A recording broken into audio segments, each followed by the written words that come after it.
The time it is precisely 11:40 when the rowboat with Patrick Redfern at the oars and Emily Brewster in the bow rounds the headland into Cutter's Cove. Hello? Who's that?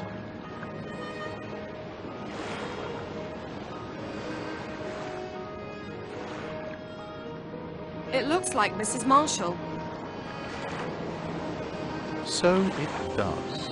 We don't want to land here, do we? Oh, plenty of time. That's odd. Why is Mrs. Marshall lying in the shade?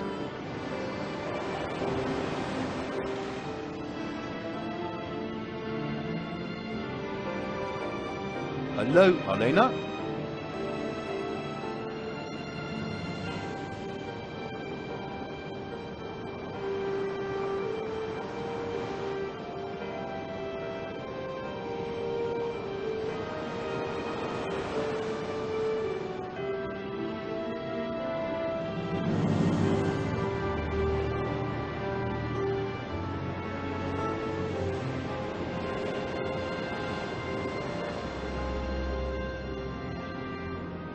Mademoiselle Brewster senses something. The body, the way it lies. There is something unnatural in the angle of the outspread arms. Arlena? Monsieur Redfern too, he hesitates, and then...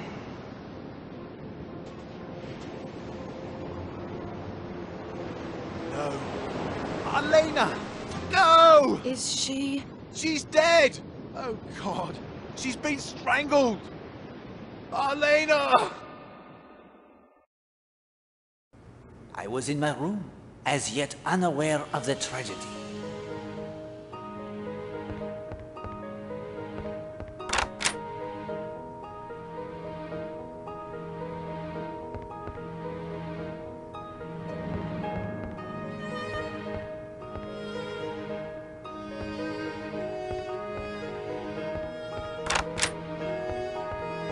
Oh, Monsieur Poirot, I'm sorry. My nerves. Madame, has something happened? Don't you know? The police have been here for an hour at least. The police? In Cutter's Cove. It's Mrs. Marshall. She's been murdered. Please, please excuse me.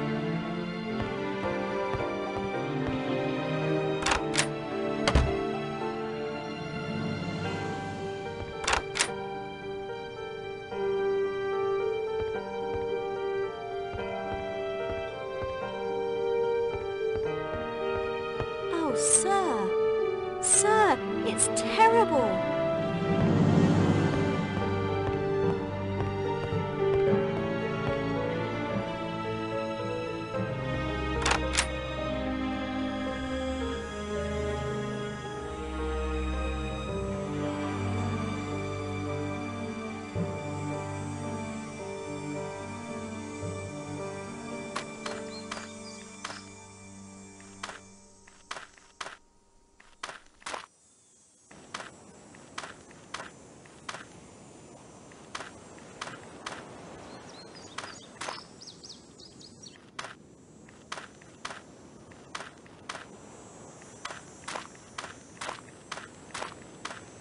Please, not now, Monsieur Poirot.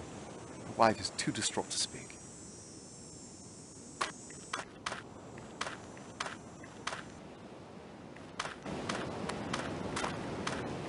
Mr. Poirot, there you are. Mademoiselle, what has occurred? It's Mrs. Marshall.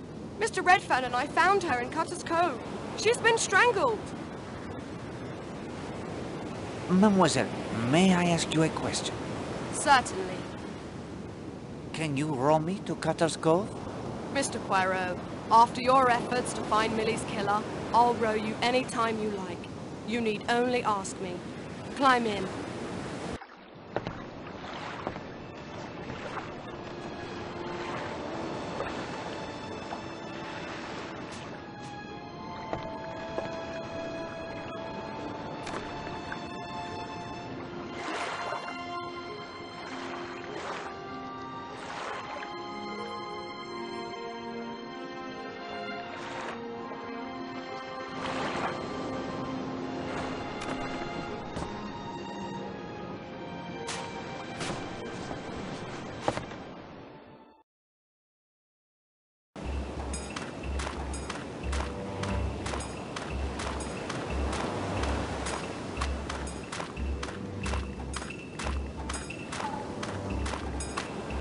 Poirot! At last! Listen, you know how strapped I am right now with the evacuation, the Home Guard, and now fifth columnists? If you could lead the investigation, I would be in your debt. I will help in any way I can, my friend. Thank you. You just missed Dr. Neaston, the coroner. My men have done a cursory search of the cove. We'll be back shortly to collect the remains and with equipment to do a better job.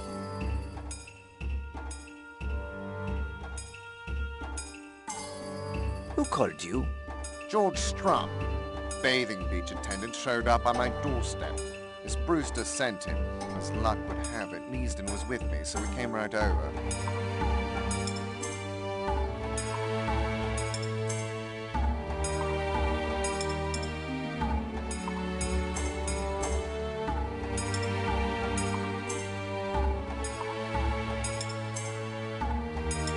What could Dr. Neaston tell you about the time of death? He put the time of the murder at somewhere between 11:15 and 12:20, just before Redfern and Miss Brewster showed up. The cause of death was strangulation? Oh yes, no doubt about that. The handprints are very clear on the neck. Neaston may be able to tell us more after the autopsy, but it's pretty clear a very strong pair of hands did that to her. That's all I have for now.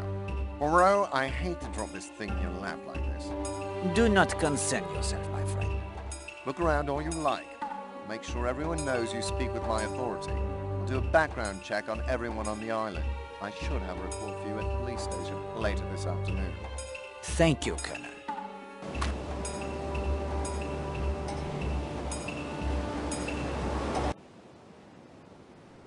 Arlena's coffee flask.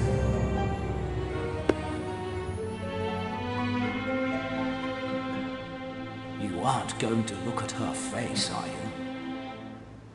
The investigator of murder cannot be squeamish, Hastings. Still, if you assure me of the facts, there isn't any real need, is there? As you wish. I state categorically that Mrs. Marshall was strangled to death by a very powerful pair of hands. This is certainly significant. Hello, something was dumped here. What does it smell like, Poirot? Coffee. This is certainly significant.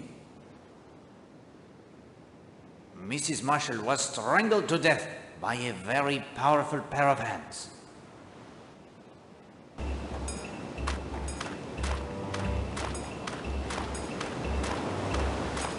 What? Oh, Poirot. May I put to you some questions, Monsieur Redfern? How did you and Mademoiselle Brewster come to be rowing together? I asked Miss Brewster if I could join her. Why did you do that? Monsieur Redfern, there is no longer the luxury of playing the little games. Now is the time for truth. Arlena and I were accustomed to swimming together each morning. When I didn't see her on the beach, I went looking for her. She wasn't up at the hotel. I saw Miss Brewster getting the rowboat ready. That's when I got the idea that if we rowed around the island, I might find her, Arlena. I offered to row first. We set off. What time did you arrive here? Sometime before 12. I don't know exactly. Tell me what you thought when you saw Mrs. Marshall. Well, I was put out of curiosity. I couldn't understand why she hadn't met me. I couldn't understand it at all. I rowed for the beach. I wanted to find out what she was doing. What happened after their boat beached? I called out to her, but she didn't answer. She just lay there. I went over to her. There was something strange. She was so still. I knelt beside her, touched her hand, then her arm. She didn't react at all. Then I lifted her hand. My God, her face. It was dark, mottled. Those marks. Handprints on her neck. Steady. I'm sorry. She was so beautiful. How could anyone spoil that? Who went for help? Miss Brewster, I had this idea. I wanted to protect Arlena. It's stupid, I know. but she was beyond anyone's protection. I sat near her, then couldn't take that anymore. Came over here and waited until the police arrived. Is there anything you saw or thought that might help us? I'm sorry. Let me think. Take your time. There was one thing. I heard a noise while I was still over near Arlena. What was it? A clatter on the rocks near the ladder. Something falling. Not a rock, though. Something light.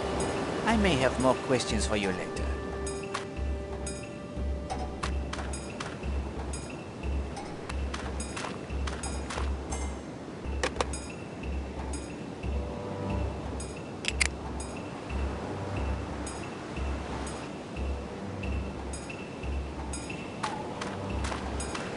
Poirot will not be climbing up the ladder. An older ladder that has collapsed? I wonder if anyone was climbing it at the time.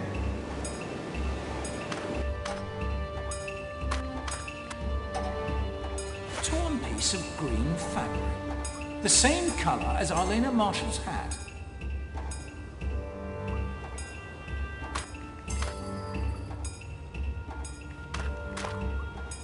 A smashed bottle with a bit of fluid left in it. And the fluid has the distinctive odor of an expensive perfume.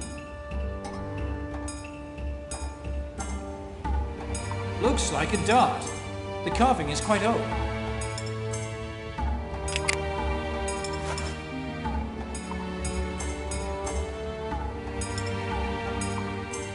That is not going to help.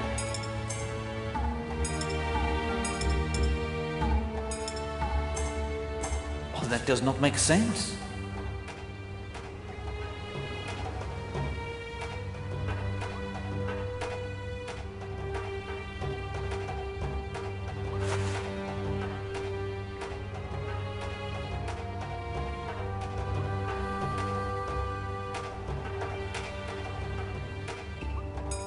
I will not do that. Your current course of action, it is a mystery to Poirot. Looks like a dart. The carving is quite old.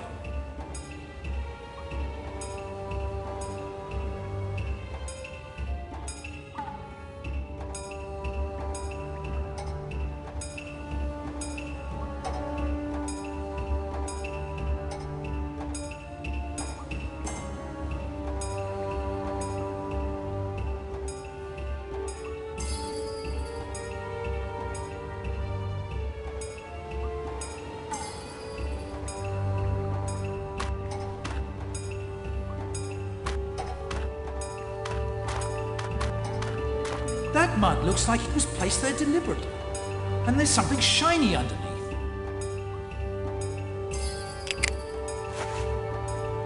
I confess that your logic, it escapes me. I say, a six-sided metal receptacle hidden by the mud. The mud must have been applied fairly recently, and the metal looks shiny, almost new. And that shape, it reminds me of something. It's like the receptacle for a winch handle you find on the mast of some sailboats to winch the sail up and down.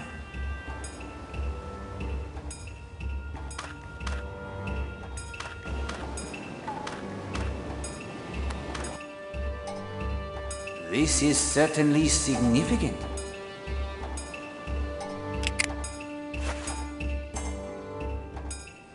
That is not such a good idea.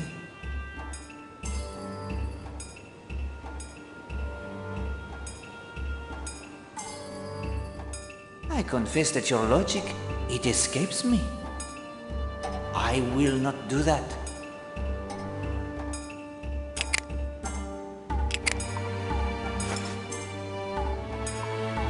I'll just snip a piece of the fabric from the hat.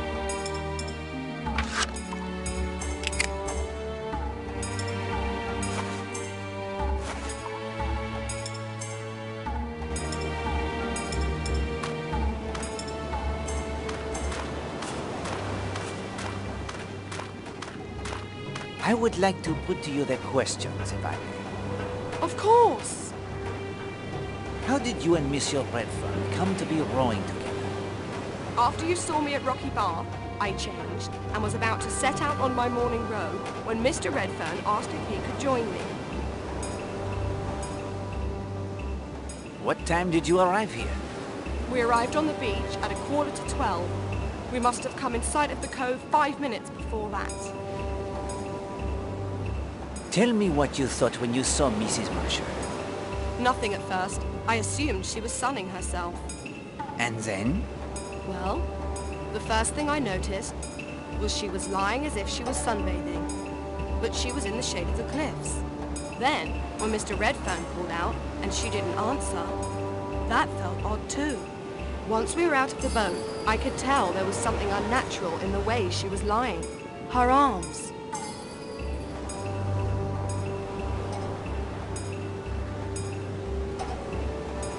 What time was this? He wanted to row right round the island, so I checked my watch. It was not quite 11:30. Did Monsieur Redfern often accompany you? No, this was the first time. If you ask me, he was looking for Mrs. Marshall. He volunteered to take the oars first. What happened after the boat beached? Mr. Redfern and I approached Mrs. Marshall. I could see he thought the situation wasn't right as well.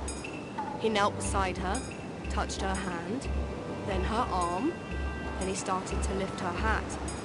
He saw her face and cried out. Who went for help? I did. We both knew someone had to. I'm not the kind of woman who would ever admit to feeling fear, but I was secretly thankful when Mr. Redfern offered to stay with the body. I understand perfectly, mademoiselle. You must have reproached yourself. Is there anything you saw or thought that might help us? No, I don't believe so. Yes, there is something. She was strangled, just like Millie and the other woman, Alice Corrigan. 3 women strangled in South Devon within a few months of one another. Can that be just coincidence? Anything is possible, mademoiselle. But I will agree that coincidence in this case seems highly unlikely. I may have more questions for you later. Of course. Can you row me back to the bathing beach? Of course. Would you like to leave now? Yes, thank you.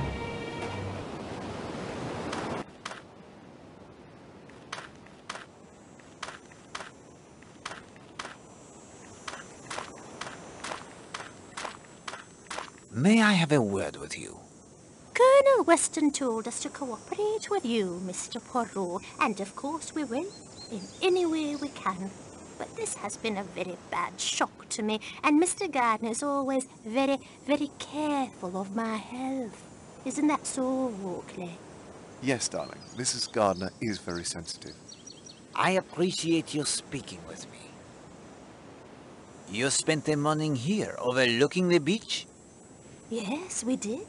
And not the slightest idea in our minds of what was happening just around the corner in that little cove. And you were here the entire time?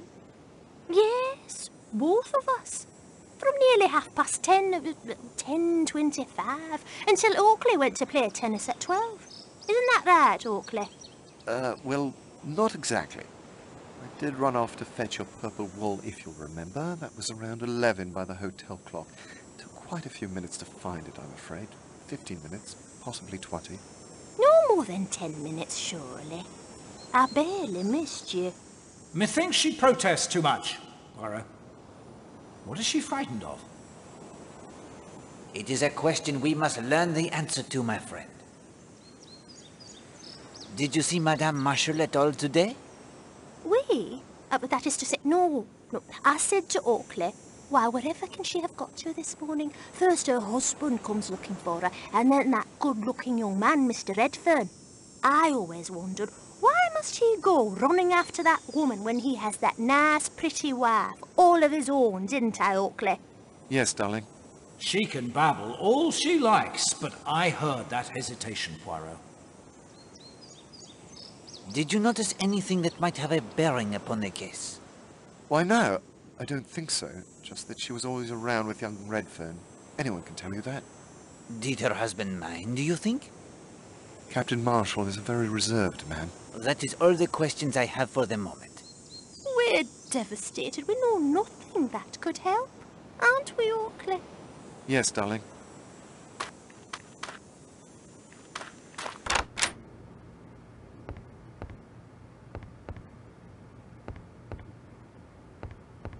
Madame Castle.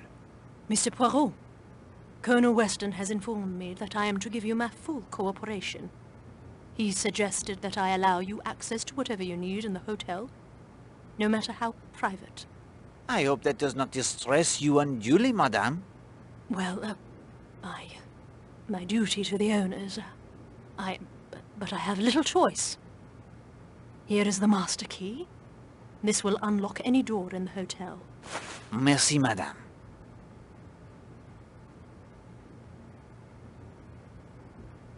Can you account for your movements between 11:15 and 12 this morning? Well, from 10 o'clock till 11:15, I was seeing to it the staff were all performing their duties.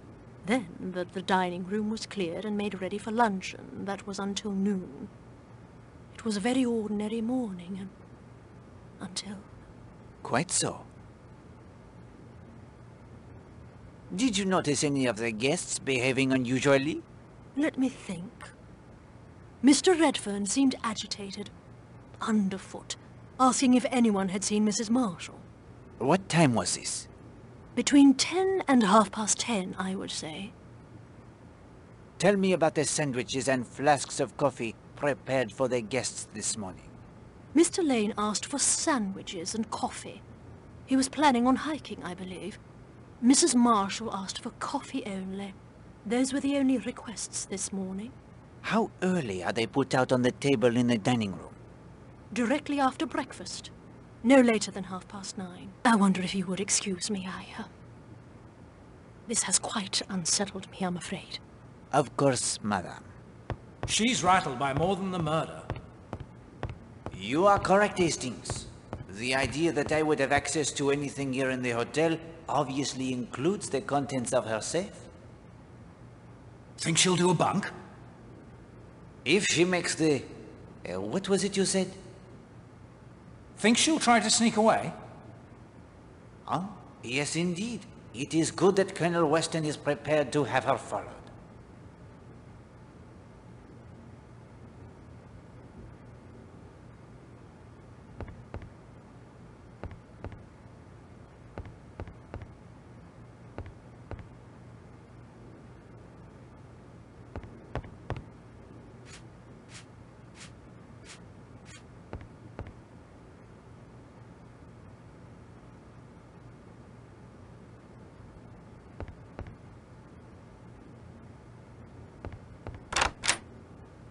This room belongs to the beautiful Arlena Stuart, Marshall.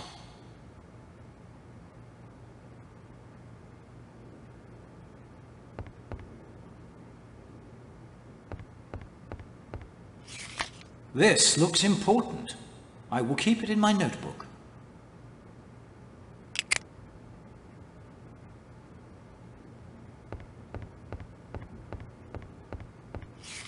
I'll just put this in my notebook.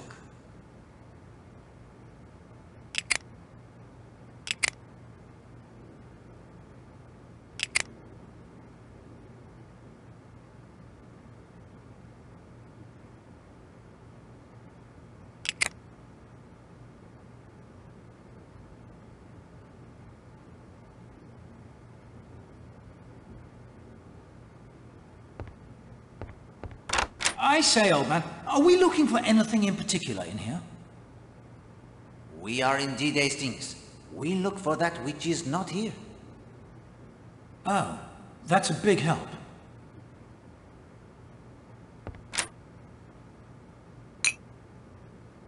Arlena Marshall's most delightful and expensive perfume. It is the same as that which we found in the cave.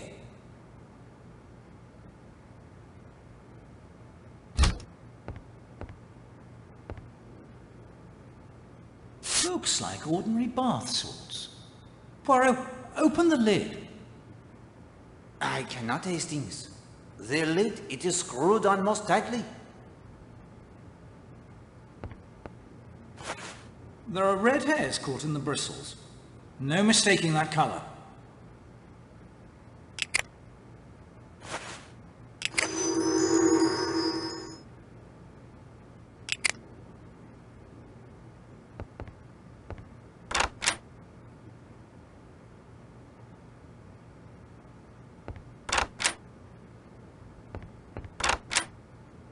Forgive the intrusion, Captain Marshall. My condolences. Forgive me, but I must impose upon you. Carry on. Poirot, I just saw a shadow by the balcony door. I think someone is out there listening. Ah, well, we will let them listen, I think.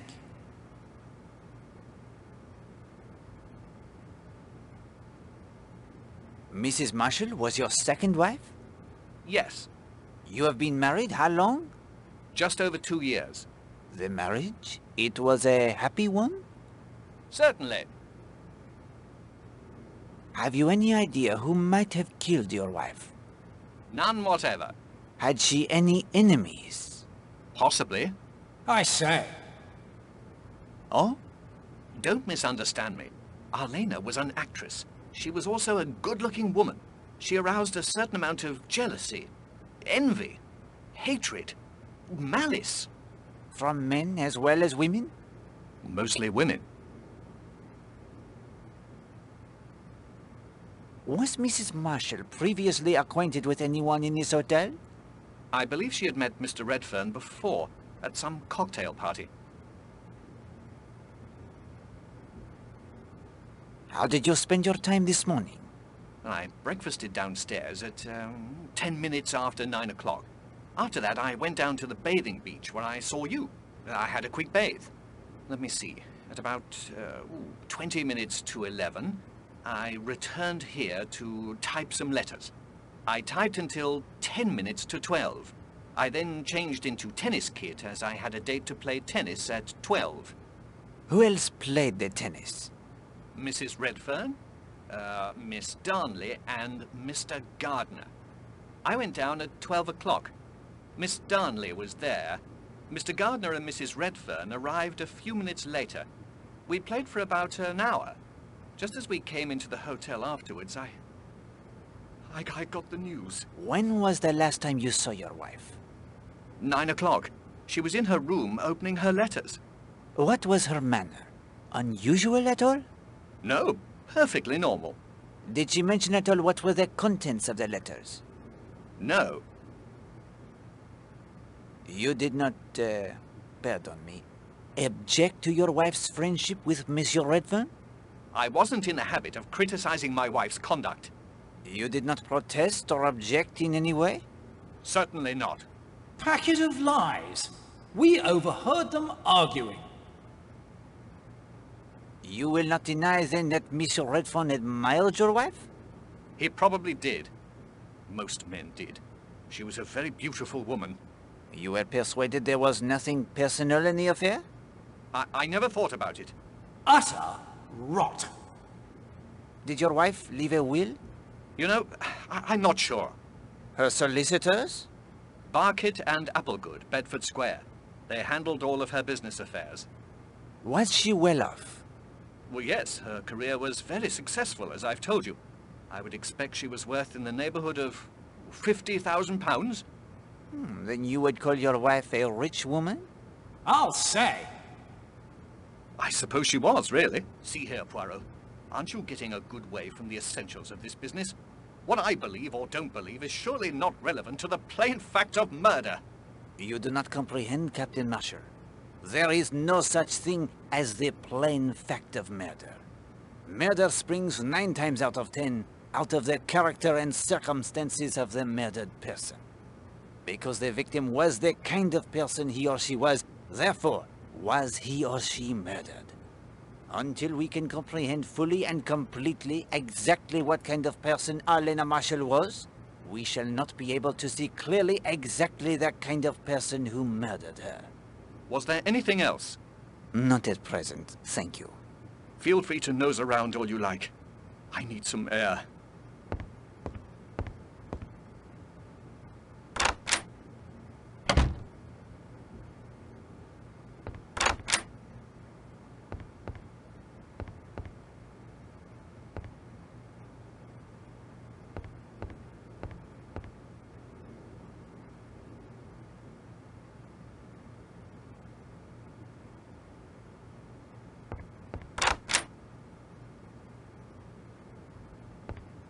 I'd certainly like to see what Miss Marshall has stashed in there. Then the combination to the box, it must be found. Trial and error will not open it.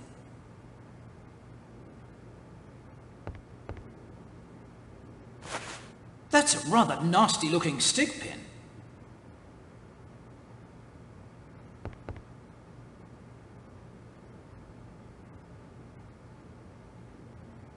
More green fabric. From the ashes, it looks like quite a bit was burned here.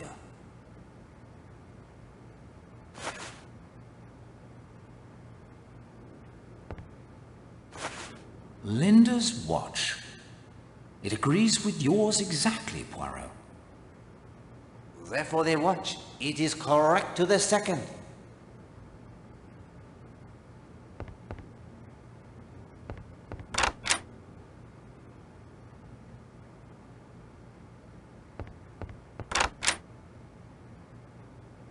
We will not be searching Mademoiselle Darnley's room in front of her, Hastings. It is not done.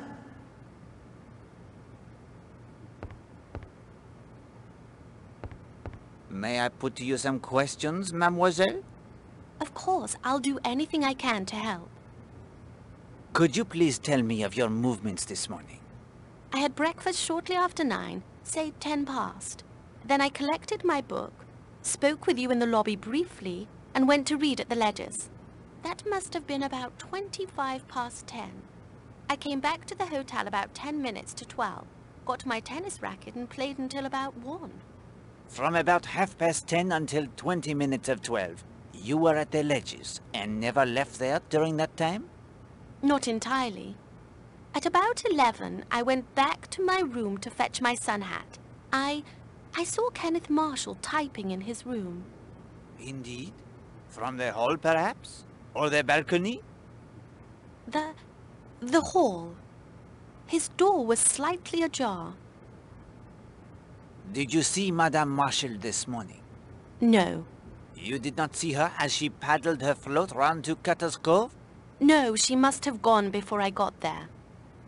Did you see anyone at all on a float or in a boat? At the Ledgers? Possibly Mr. Blatt.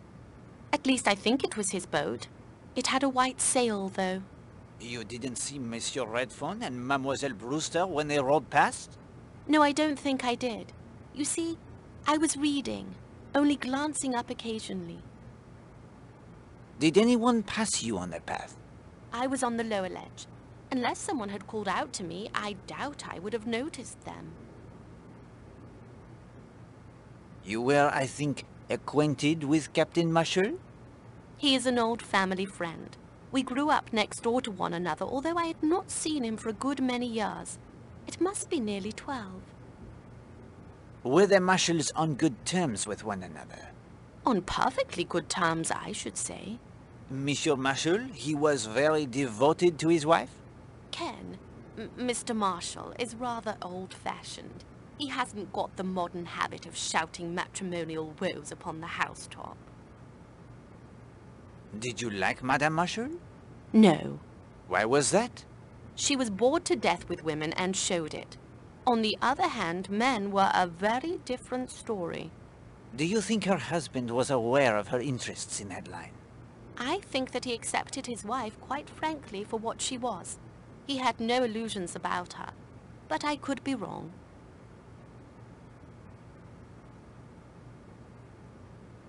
Do you know of anyone with a grudge against Madame Marshall? Only wives, but since she was strangled, I presume that it was a man who killed her. Mademoiselle, may I ask a favor of you? You found my typewriter, Monsieur Poirot. I am in your debt. What would you have me ask, Hastings?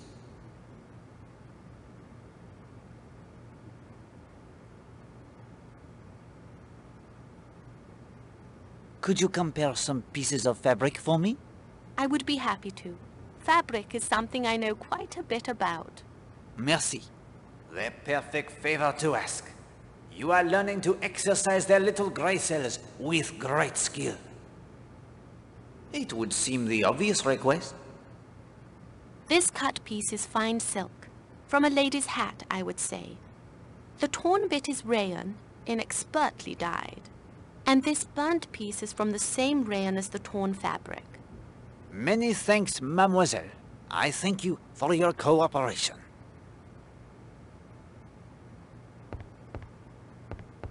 We will not be searching Mademoiselle Darnley's room in front of her, Hastings. It is not done.